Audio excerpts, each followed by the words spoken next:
नमस्कार विद्यार्थी मित्रांनो, स्वागत आहे तुमचं आपल्या चॅनल MPSC विश्ववरती. तर मित्रांनो, आपण या ठिकाणी 21,000 प्रश्नसंच सिरीज जी आहे ती सुरू केलेली आहे. खूप मुलांचे मागे आपण बघा कंबाईन PYQ अनालिसिसची सिरीज चालवली होती बघा, आणि आपण त्या बुकमधून टोटल घेतलं होतं. पण आता मी असा विचार केला बघा, आता राज्यसेवेचा सिलेबस जो आहे तो चेंज झालाय. मग राज्यसेवा डिस्क्रिप्टिव्ह झाल्यामुळे आपल्या कंबाईनवरती त्याचा काय परिणाम होईल? राज्यसेवेची जी ऑलरेडी तयारी करणारी मुलं आहेत ते सगळे कंबाईनकडे वळालेत, त्यामुळे कट ऑफ खूप हाय चाललाय. मग आपल्याला काहीतरी वेगळ्या दृष्टीने अभ्यास करायला सुरुवात करावी लागेल. मग आपण काय वेगळं करू शकतो? तर मित्रांनो, फक्त कंबाईन म्हणजे ग्रुप बी आणि ग्रुप सीचे फक्त PYQ करून इथून पुढे चालणार नाही. तर तुम्हाला राज्यसेवा बघा, राज्यसेवेचे तुम्हाला पूर्व प्लस मुख्य परीक्षेचे प्रिलियम्स आणि मेन्सचे सगळे प्रश्न आतापर्यंत 2011 पासून आतापर्यंत जेवढे त्याच्या अगोदर जेवढ्या काही एक्झाम झाल्या सगळे प्रश्न एक ना एक प्रश्न तुमच्या डोळ्याखालून जायला हवा, कारण राज्यसेवेचेच प्रश्न आपल्याला ग्रुप बी आणि ग्रुप सी ला त्या ठिकाणी रिपीट होताना दिसत आहे. आता बघा, तुम्ही कंबाईन PYQ अनालिसिस करता बरोबर, त्या ठिकाणी तुम्हाला 44 ते 45 मार्क तुम्ही त्या ठिकाणी घेऊ शकता. 44 ते 45 मार्क कंबाईन PYQ अनालिसिस मधून घेऊ शकता GS मध्ये. ओके, पण जर तुम्ही विचार करा, जर पूर्ण 21,000 प्रश्न संच तुम्ही पूर्ण अनालिसिस या ठिकाणी म्हणजे स्पष्टीकरणासहित पूर्ण 21,000 प्रश्न संचच केला तर बरोबर ना, तर आपल्याला जवळपास मित्रांनो 55 ते 60 मार्कापर्यंत आपल्याला जाता येईल. त्यामुळे मी ही सिरीज बघा, महाराष्ट्रामध्ये आतापर्यंत 21,000 प्रश्नसंचची डीपली अनालिसिस सिरीज आतापर्यंत कुणीही सुरू केलेली नाहीये. हे आपलं डेमो लेक्चर आहे, त्यामुळे सुरुवातीला फक्त इंट्रोडक्शन देते. बाकीचे सगळे लेक्चर्स आपल्या ॲपवरती असणार. 10 जानेवारीला आपली बॅच लॉन्च होतीये. 10 जानेवारीला त्या ठिकाणी बघा, त्यामध्ये आपण इतिहास, भूगोल बघा, इतिहास, भूगोल, राज्यशास्त्र म्हणजे इंडियन पॉलिटी, अर्थशास्त्र म्हणजेच इकॉनॉमी आणि त्या ठिकाणी सायन्स, एवढ्या 5 सब्जेक्टचे आपण 21,000 मध्ये जेवढे काही प्रश्न आहेत, आपण जसं की सुरुवात आता तुम्ही 21,000 प्रश्न संच ज्ञानदीप अकॅडमीचा यूज करत असाल किंवा लोकसेवा पब्लिकेशनचा यूज करत असाल, बुक तुमच्या समोर ठेवायचंय. सपोज राज्यसेवेला बघा, आपण एक्झाम कोणकोणत्या घेतोय? राज्यसेवा पूर्व मुख्य, गट ब पूर्व मुख्य, त्यानंतर त्या अगोदर PSI STI मेन्स वेगवेगळ्या व्हायच्या, त्याचे सगळे प्रश्न याच्यामध्ये ऍड असणार आहेत. सोबत ग्रुप सीचे पूर्व मुख्यचे असणार आहेत आणि सोबत फॉरेस्ट वगैरे, टेक्निकल असिस्टंट, या सगळ्या गोष्टी म्हणजे 5 ते 6 एक्झाम आहेत, ज्याचे पूर्व आणि मुख्यचे सगळे क्वेश्चन्स जे आहेत त्या ठिकाणी जवळपास 21,000 प्रश्न, आणि प्रत्येक एक ना एक प्रश्नाचं डिटेल अनालिसिस, आणि त्या अनालिसिस सोबत तुम्हाला त्या अनालिसिसचे PDF जे आहेत, म्हणजे जवळपास बघा, लक्ष द्या, 250 तुम्हाला लेक्चर्स प्लस 250 PDF मिळतील. आता हे पहिलं डेमो लेक्चर पॉलिटीचं आहे, एक डेमो लेक्चर इकॉनॉमिक्सचं पण येईल, आणि याच्या PDF जे आहेत हे आपण टेलिग्रामला, आपला टेलिग्राम ग्रुप तुम्ही जॉईन केला नसेल तर टेलिग्रामला MPSC विश्व जॉईन करून घ्या. त्या ठिकाणी याची PDF सुद्धा तुम्हाला त्या ठिकाणी मिळेल, आणि मग तुम्हाला कळेल की लेक्चर खरंच क्वालिटी लेक्चर आहे का. आज सकाळीच मी आपल्या इन्स्टावरती MPSC विश्व, तुम्ही जर इन्स्टावरती असाल, MPSC विश्वला स्टोरी टाकली होती की आपण 21,000 प्रश्न संचची एक अनालिसिस सिरीज सुरू करतोय, जी आतापर्यंत कोणीही घेतलेली नाही, आणि याचा फायदा तुम्हाला खूप चांगल्या प्रकारे होईल. बघा, ज्यांच्याकडे 21,000 बुक नसेल त्यांनीही काळजी करायची गरज नाहीये, कारण बघा, सपोज आपला ऐतिहासिक पार्श्वभूमी पहिला टॉपिक झाला, या पहिल्या टॉपिकचे सगळं लेक्चर, सपोज 1 तासाचं लेक्चर असेल, 1 तासाचं लेक्चर करायचं आणि त्याची PDF लगेच डाउनलोड करून त्याचे झेरॉक्स काढायचे. याच्यामध्ये जेवढे काही प्रश्न आहे, सपोज याच्यामध्ये आपण असं गृहीत धरू की 50 प्रश्न विचारले होते, तर पॉलिटीचे असे टोटल सगळ्या झेरॉक्स करून त्याचे तुम्ही बाइंडिंग सुद्धा करू शकता, आणि वरती प्रश्न खाली अनालिसिस, त्याची जरी रिव्हिजन केली तरी तुम्हाला, म्हणजे पॉलिटीचा वेगळा बंच करा, सायन्सचा वेगळा बंच करा, इकॉनॉमिक्सचा वेगळा बंच करा, आणि एवढं जरी तुम्ही GS ला केलं ना तरी पण तुम्हाला खूप चांगले मार्क्स, म्हणजे पॉलिटीला 13-14, त्यानंतर इकॉनॉमिक्सला 12-13 मार्क्स, अशा पद्धतीने तुम्ही 100% मार्क्स या ठिकाणी घेऊ शकता, आणि तुम्ही इम्प्रूव्हमेंट या ठिकाणी करू शकता. आता तुमचा थोड्या वेळ न घेता आपण आपल्या आजच्या लेक्चरला सुरुवात करूया. आपण सुरुवात केलेली आहे पॉलिटी या विषयापासून. पॉलिटीतलं पहिलं प्रकरण आपलं आहे ऐतिहासिक पार्श्वभूमी.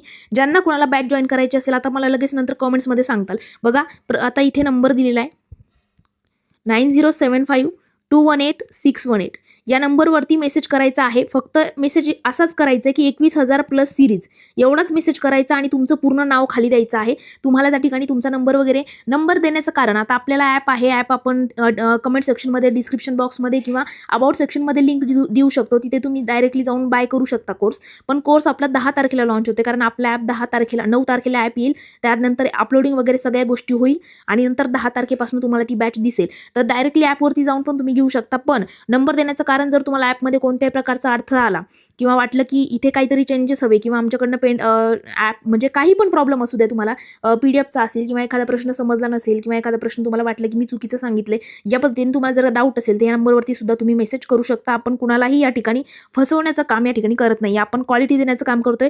बघा, पहिला आपला टॉपिक आहे ऐतिहासिक पार्श्वभूमी. पहिला प्रश्न आपल्याला विचारलाय अचूक जोड्या लावा. यानंतर बघा प्रश्नाखाली कोणत्या एक्झाममध्ये तो प्रश्न विचारला गेला तो, आणि नंतर तो प्रश्न, त्याचं स्पष्टीकरण, योग्य उत्तर, या पद्धतीने आपली सिरीज चालेल. प्रत्येक वेळेला मी एक्झामचं नाव या ठिकाणी घेणार नाही, इथे तुम्हाला दिसेलच कोणत्या एक्झाममध्ये प्रश्न विचारला गेला. अचूक जोड्या लावायला प्रश्न विचारलाय.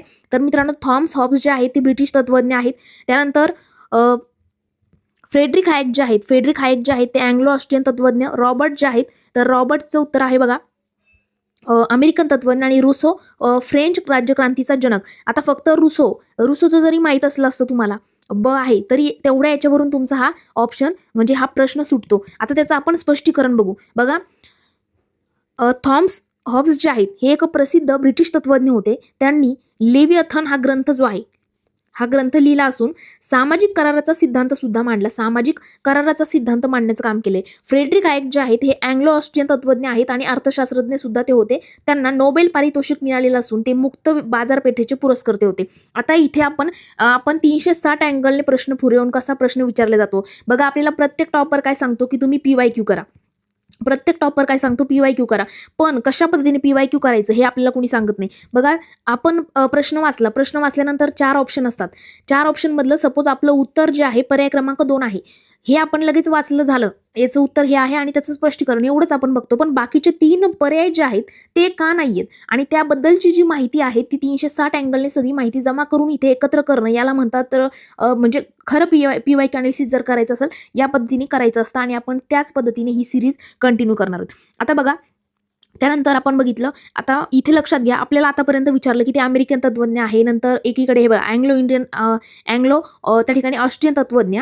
त्यानंतर इथे होतं एक प्रसिद्ध ब्रिटिश तत्वज्ञ. त्यानंतर रॉबर्ट आहेत जे अमेरिकन तत्वज्ञ आणि रुसो आहेत जे फ्रेंच राज्यक्रांतीचे, हे विचारलं. नेक्स्ट टाइम आपल्याला आयोग हे पण विचारू शकतो, जसं की हे बघा इथे यांनी सामाजिक कराराचा सिद्धांत मांडला.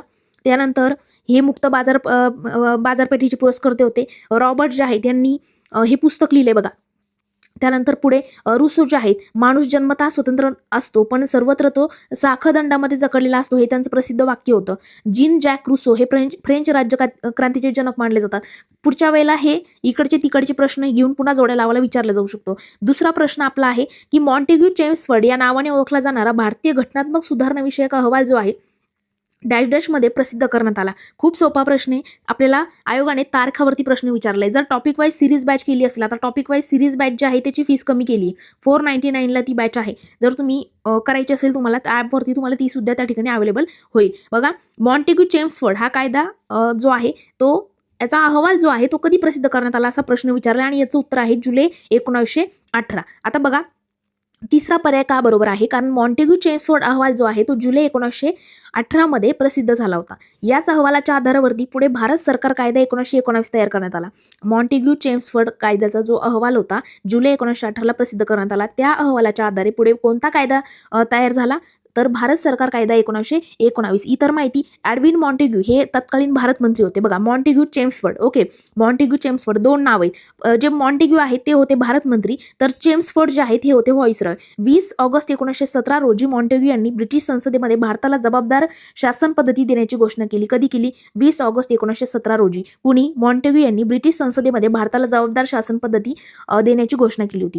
तिसरा प्रश्न आहे, डॅश डॅशचा इंडियन काउन्सिल ऍक्ट भारतीय राज्यघटनेच्या इतिहासातील एक महत्त्वपूर्ण टप्पा आहे. कोणता ऍक्ट आहे जो भारतीय राज्यघटनेच्या इतिहासातील एक महत्त्वपूर्ण टप्पा मानला जातो? मित्रांनो, तो आहे 1861चा ऍक्ट. 1861चा इंडियन काउन्सिल ऍक्ट. बघा, स्पष्टीकरण बघू. पर्याय 2 बरोबर आहे, कारण 1861चा इंडियन काउन्सिल ऍक्ट अत्यंत महत्त्वाचा आहे, कारण या कायद्यानं भारतामध्ये प्रातिनिधिक संस्थांची सुरुवात केली होती.